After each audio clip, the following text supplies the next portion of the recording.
Живе Беларусь! Живе! Живе Беларусь! Живе! Живе Беларусь! Живе! Шановні сябри, дякую вам велике, що ви є. Маю гонор вас повіншувати з тим, що сьогодні 33 годи, як на нашій землі, забили осиновий кол в імперію зла, 33 годи біловежських погоднень. На великий жаль, в світі зараз відражається не комунізм, не большевизм. Это бачно, бо свет робится все больше и больше кривавым, свет робится все больше и больше нелюдским. И вот эта дата, 8 снежня, и она завсёды примушала имперскую Москву спробовать до этой даты нечто зробить. Тому мы перекрывали в 98-99 году 8 снежня на полгодины головный проспект белорусской столицы, коли протестовали супротив так званой союзной державы. И в той час белорусы бачили, что есть не только пошвара Лукашенко, якая п'є горелку в Кремлі радостно, але что есть белорусы, потому что по полгодины нас не могли скинуть с головной артерии белорусской столицы. И 5 годов тому назад была уже другая акция так званой глубокой интеграции в Минску. Перед 7 снежня нам казали, что мы не выведем людей. Але мы их вывели. Снова-таки весь свет бачил.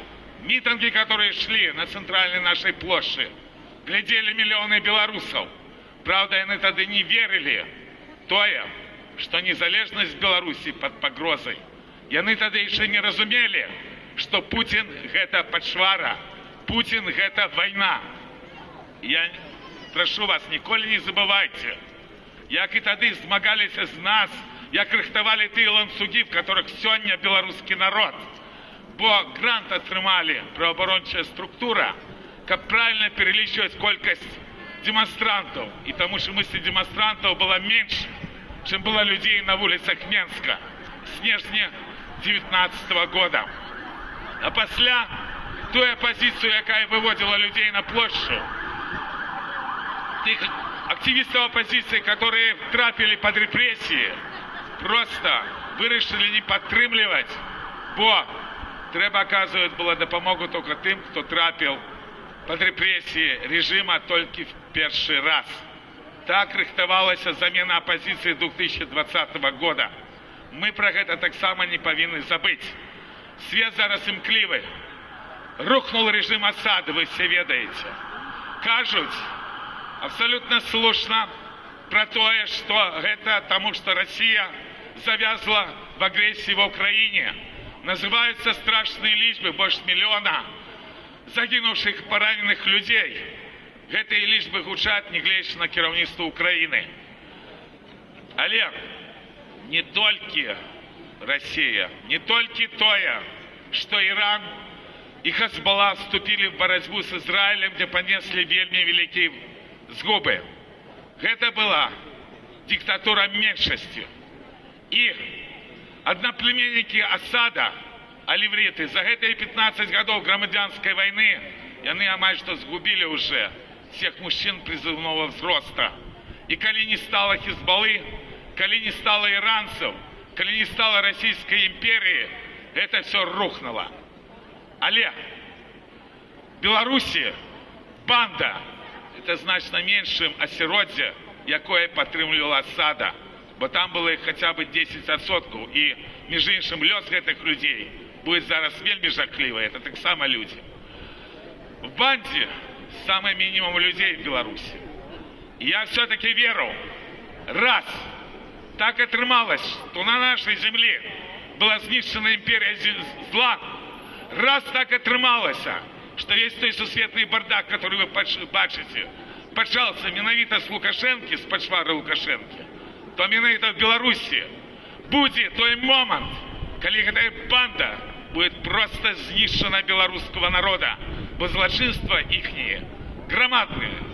Зараз будет 10 снежня, День правов человека.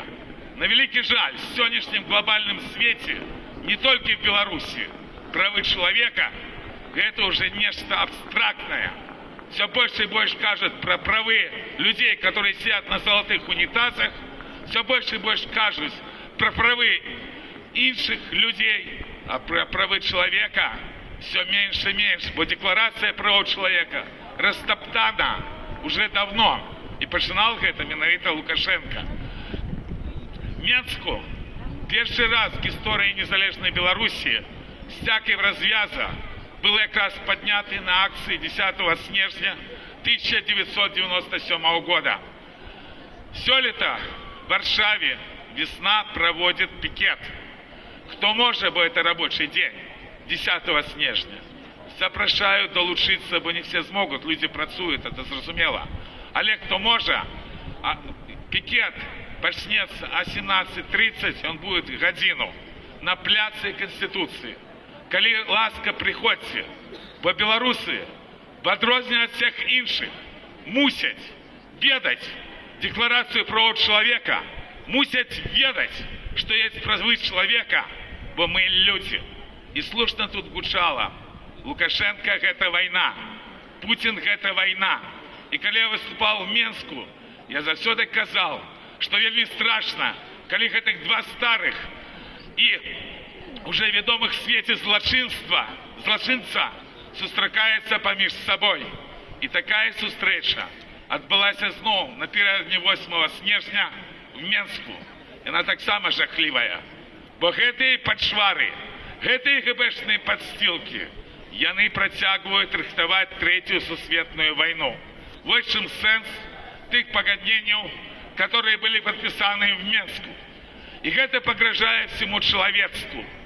И один из шанец для белорусов перестать казать про некие там выборы. Их нема в Беларуси с 96 года. И не будет в этом годе. И не мучьте белорусский народ. И он зараз под оккупацией бандитов. Треба казать правду. Треба казать про выборчий фарс. Треба казать, что этот выборчий фарс погрожает всему человечеству. Потому что все меньше и меньше выборов в свете. Все меньше и меньше демократии. И треба казать самое головное, что эта дата 26 студеня, и она абсолютно не выпадковая. Это подрыхтовка Москвой праз Лукашенко Третьей сусветной войны, якая может початься значно ранее, чем кажут европейские эксперты. Бо рыхтуются до этой войны, этой почвары.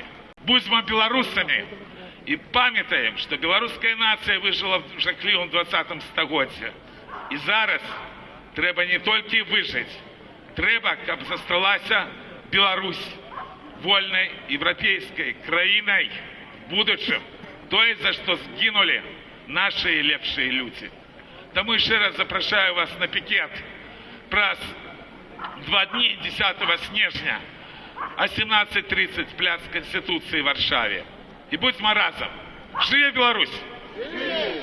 Живе Беларусь! Живе Беларусь! И глядите, коли ласка, мой YouTube канал, бо там у меня больше часу. Слава нации!